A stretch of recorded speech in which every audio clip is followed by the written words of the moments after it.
안녕하십니까. 저는 스마일게이트 인베스트먼트에서 근무하는 구영권입니다. 우선 저희 스마일게이트 인베스트먼트에 대해서 간략하게 소개해드리면요. 스마일게이트 인베스트먼트는 그 게임을 개발하고 있는 스마일게이트가 그 국내 창업 생태계들을 발전하기 위해서 오렌지 플래닛이라는 플랫폼을 구축하였습니다. 그 오렌지 플랫폼의 일원으로 투자와 관련된 부분을 지원하고 있는 회사고요. 99년 이후에 조금 더 업데이트돼 가지고 100개 정도 그 바이오 헬스케어 기업에 투자를 했고요. 누적 투자 규모는 약 3,200억 정도 됩니다. 우선 오늘 말씀드릴 부분은 바이오 헬스, 특히 바이오 파마 부분과 관련돼 가지고 미국, 한국 그리고 중국의 투자 동향에 대해서 간략하게 말씀드리고요. 그런 것들을 봤을 때 우리나라 바이오 기업들이 더욱더 빠르게 성장하기 위해서는 어느 부분을 보강을 하면 좋을 것인가에 대해서 말씀드리겠습니다. 최근에 그 바이오 헬스 쪽에 너무 투자가 많이 되고 있는 거 아니냐 이런 우려들 많이 하시고 계시는데요. 실질적으로 우리나라뿐만 아니라 미국 같은 경우도 지금 굉장히 바이오 헬스케어 쪽에 투자가 많이 되고 있습니다. 그 2017년에 그 미국에서 바이오 파마 부분만 그 투자가 11빌리언 정도가 됐습니다. 그때 미국의 그 2018년 초에 대부분 미국 그 바이오 관련된 그 기사에 버블이 있다 이런 식으로 굉장히 좀 우려가 많은 언급들이 많았는데요. 작년 같은 경우에 이게 22빌리언까지 크게 이제 거의 2배 정도 성장이 됐고요. 특히 올 1분기에만 딱 1분기에만 거의 한국 돈으로는 10조 원 정도가 바이오 벤처에 투자가 됐습니다. 이 정도로 미국 같은 경우에는 지금 굉장히 바이오에 대한 투자가 많이 이루어지고 있고요. 뭐 여기 계신 분들이 다 알고 계시는 것처럼 워낙에 이제 이 팬데믹이 길어지면서 바이오 헬스케어에 대한 그 희망이라던가 이런 부분이 그 많이 작용하면서 투자도 많이 이어지고 있지 않나 이렇게 보고 있습니다. 그러면은 이제 이렇게 비상장 기업에 대한 투자가 많이 되고 있는데 그러면은 이렇게 비상장된 바이오 파마들이 그 미국 상장은 잘 되고 있는지와 관련돼서도 지표들을 살펴보면은 굉장히 많은 그 바이오 벤처들이 빠르게 미국 나스닥에 상장이 진행이 되고 있고요. 작년 같은 경우에는 73개 그 미국의 바이오 파마 벤처 기업들이 약 거의 한 한국 돈으로는 약 15조 정도를 조달하면서 성공적으로 IPO를 하게 됐습니다. 물론 여기에는 또 최근에 미국 나스닥 시장에서 스펙 상장이라던가 이런 부분이 많이 작용은 했지만 그래도 미국 그 상장 시장에서도 바이오 파마에 대한 부분은 굉장히 핫한 영역이다 이렇게 볼 수 있습니다. 중국도 마찬가지로 뭐 기본적으로 이제 중국은 파머징 시장이 아니라 이제 뭐 명확하게 그 제약 시장에서 그 가장 강력한 시장이 됐고요. 그 중국 바이오 벤처에 대한 투자도 굉장히 빠른 속도로 늘어나고 있고 작년 같은 경우에는 약 한 2조 5천 정도 바이오 섹터에 투자가 된 것으로 나오고 있습니다. 뭐 2015년과 비교하면 거의 10배 이상 성장이 됐고요. 그래서 중국도 굉장히 바이오 벤처에 대한 투자가 잘 이루어지고 있다 이렇게 이해할 수 있고요. 그다음에 마찬가지로 미국과 비교했을 때 IPO 부분도 사실 중국 바이오 파마 기업들은 그 회수하거나 또는 뭐 상장하는 루트가 굉장히 다양합니다. 미국 그 중국 내에서 상장하는 경우가 기본적으로 있고요. 그 다음에 그 홍콩 시장을 통해서 상장하는 바이오 벤처도 빠르게 증가하고 있습니다. 홍콩 같은 경우에는 2018년부터 그 수익이 안 나는 바이오 기업들도 상장할 수 있는 그런 제도들을 마련하면서 빠르게 자금 조달할 수 있는 창구가 되고 있고요. 중국 바이오 벤처 기업들 가운데 굉장히 역량이 있는 기업들 같은 경우에는 나스닥에 성공적으로 상장하는 기업들도 많습니다. 그렇게 봤을 때 그 홍콩 증시를 통해서 굉장히 빠르게 많은 기업들이 자금을 성공적으로 잘 조달하고 있는 것을 볼 수 있고요. 이런 부분들이 상당히 우리도 좀 참고해야 되지 않을까 그런 생각을 하고 있습니다. 한국 같은 경우에는 아직까지 그 바이오 파마에 대해서 별도의 투자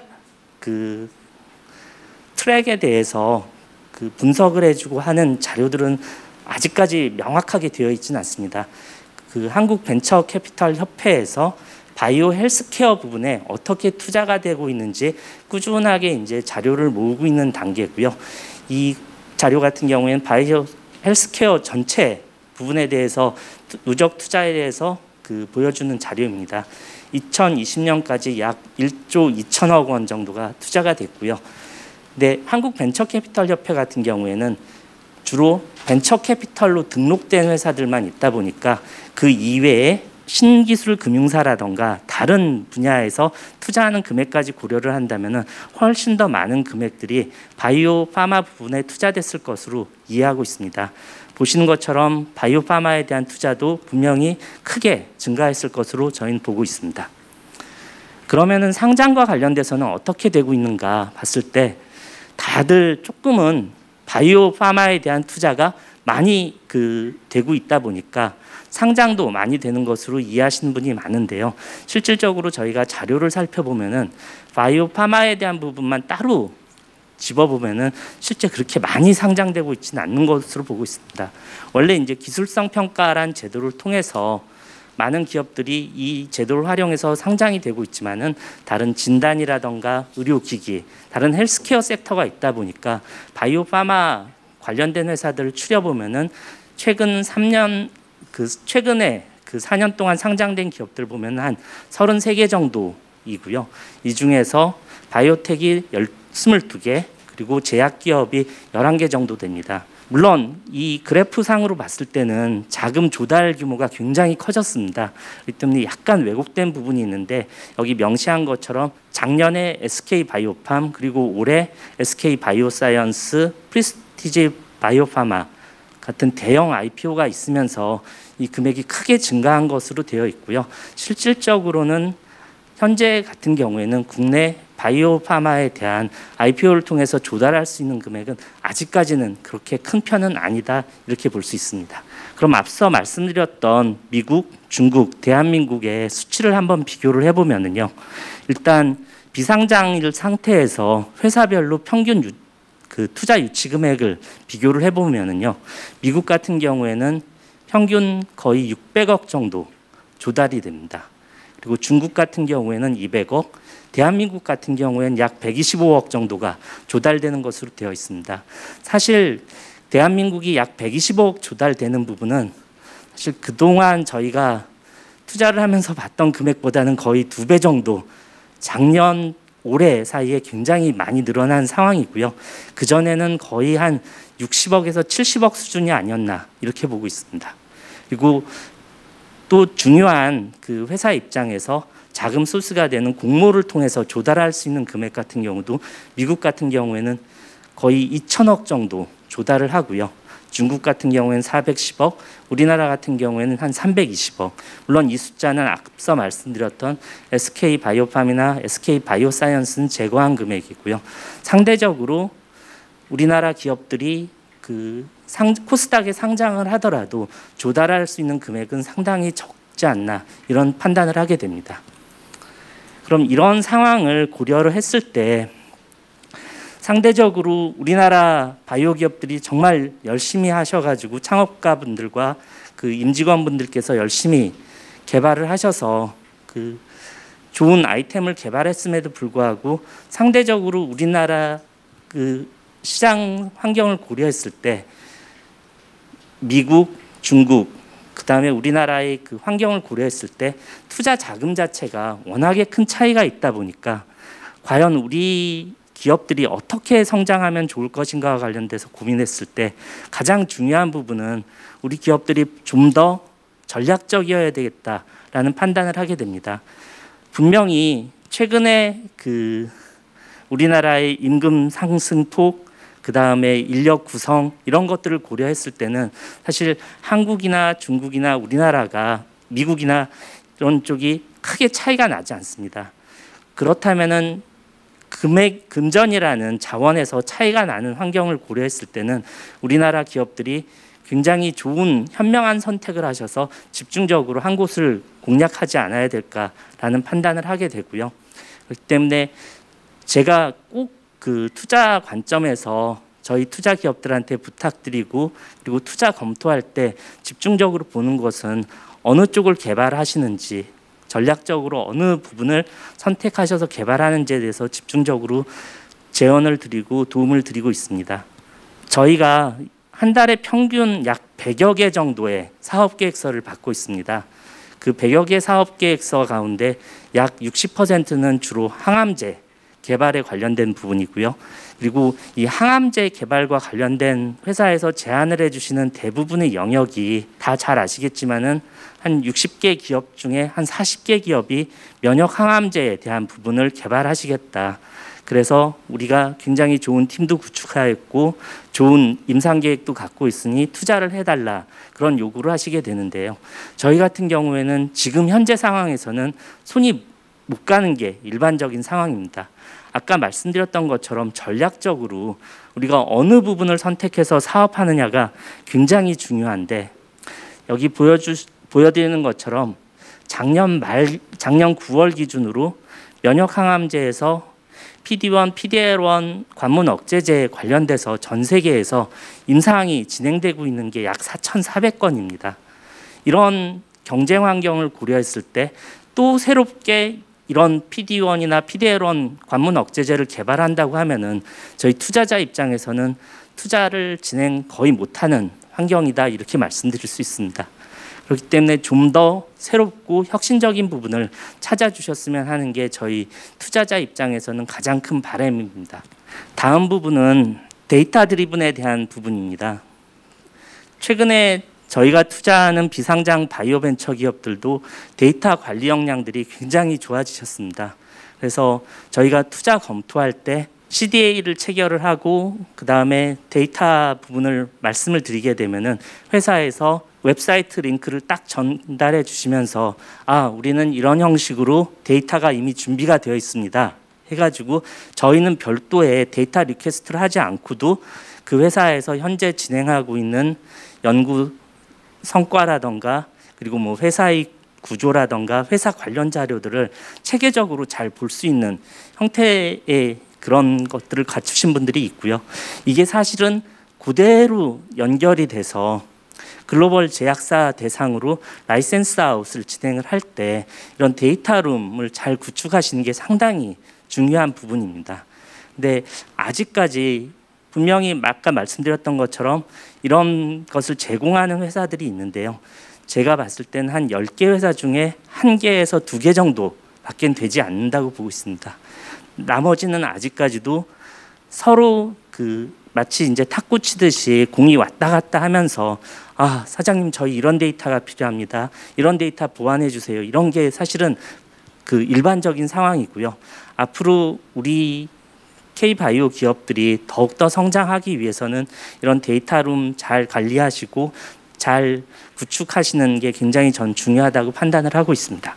마지막으로 제언드릴 사항은 저희가 투자한 K바이오 기업들이 좀 더 프로페셔널해지셨으면 좋겠다. 이런 부분을 제안드리고 싶습니다. 지금 예를 들어드린 회사들은 저희가 투자한 기업들입니다. D&D 파마텍, GPCR, 툴젠이라는 회사인데요. 저희가 이 회사들을 투자를 하고 도와드리면서 느꼈던 좋은 점 중에 하나는 여기 계신 분들이 모두 다 잘 알고 계시겠지만은 바이오 사업을 성공적으로 진행하기 위해서는 굉장히 다양한 요소의 역량들이 필요합니다. 여기 예를 들어드리는 것처럼 특허 관리 역량 굉장히 중요하고요. 임상 개발 관리 역량 중요하고 CMC 역량 굉장히 중요합니다. 근데 대표님들이랑 말씀 나눠보면은 그런 부분은 외부 전문기관에 아웃소싱하면 된다. 이렇게 말씀해 주신 경우가 굉장히 많으세요. 근데 제가 판단하기에는 투자자 입장에서 보면은 분명히 제일 좋은 기관 아웃소싱하는 거 당연합니다. 근데 그거 이외에 내부적으로도 그 아웃소싱 기관들을 잘 관리하실 수 있고 그 기관들로부터 정확히 데이터를 챙기시고 그 사람들이 제대로 일하는지 안 하는지 챙기는 내부의 전문가가 있어야만 글로벌 제약사들과 상대해서 협상에서 이길 수 있는 것이 분명히 존재한다고 판단을 합니다. 저희들이 투자를 한 다음에 가장 관심을 두고 대표님들을 도와드리는 것 중에서 하나가 팀 구축이라고 보고 있고요. 그 부분과 관련돼서 앞으로 우리 바이오 기업들이 성장하기 위해서는 이런 핵심 인력들을 잘 운영하시고 그분들을 통해서 아웃소싱을 관리를 잘 하시는 게 굉장히 중요하다고 판단을 하고 있습니다. 마지막으로 그 프로페셔널과 관련돼 가지고 저 송 기자님께는 정말 죄송한데 제가 예를 들다가 이 기사를 이제 쓰게 됐는데요. 사실 우리나라 바이오 헬스케어 K바이오 기업들 같은 경우에는 실질적으로 국내 시장이 아무래도 그 시장 규모가 작다 보니까 가장 중요한 핵심 사업 모델이 기술 이전입니다. 기술 이전과 관련돼서 사실 굉장히 오랜 최소 1년에서 2년 정도의 글로벌 제약사와의 협상 과정을 통해 가지고 기술 이전 계약이 일어나는 게 일반적인데요. 최근에 난 기사를 보고 제가 굉장히 깜짝 놀란 게 물론 회사의 가치 제고를 위해서 이런 기사를 내실 수는 있지만은 그래도 CDA를 맺은 거 사실 CDA를 맺은 것은 기술 이전 협상에선 굉장히 초기 단계입니다. 이런 부분을 언론에 공개를 하고 그러신 기사가 나온 걸 보고 사실은 굉장히 깜짝 놀라게 됐고요. 아, 과연 이 기사를 내신 회사는 그 거래 상대방에게 CDA를 이렇게 공개하는 걸 통보를 하셨을지도 걱정이 되고 이런 것으로 인해서 그 추가적인 협상이 중단되지는 않았을까 그런 우려를 하게 됩니다. 그렇기 때문에 제가 판단하기에는 분명히 그 글로벌 제약사들과 협상을 진행하시고 파트너링을 하실 때 중요한 것은 프로페셔널한 매너를 지키는 게 굉장히 중요하다 이렇게 판단을 하고 있습니다. 그래서 앞으로 제가 사실 말씀드렸던 전략적인 부분, 데이터 중심 부분, 프로페셔널한 부분은 사실 굉장히 사업을 하신 데 있어서 기본적인 부분입니다. 현재까지 분명히 우리나라 바이오 기업들이 연구 개발 중심의 바이오 벤처들이 대부분이다 보니까 이런 부분을 보완할 수 있는 자금도 많이 부족하시고 어려운 점이 분명히 많으셨던 부분에 대해서는 저희가 이해하고요. 이런 부분 저희가 보완할 수 있도록 투자를 통해서 지원을 해드리는 게 저희 벤처 캐피털의 역할이라고 판단을 하고 있습니다. 그래서 앞으로 저희가 투자한 기업들은 물론이고 국내의 많은 바이오 벤처 기업들이 K바이오를 대표하는 그 최고의 기업들로 성장하시기를 진심으로 기원하고요. 많은 그 조언 그리고 도움 드릴 수 있도록 최선을 다하겠습니다. 감사합니다.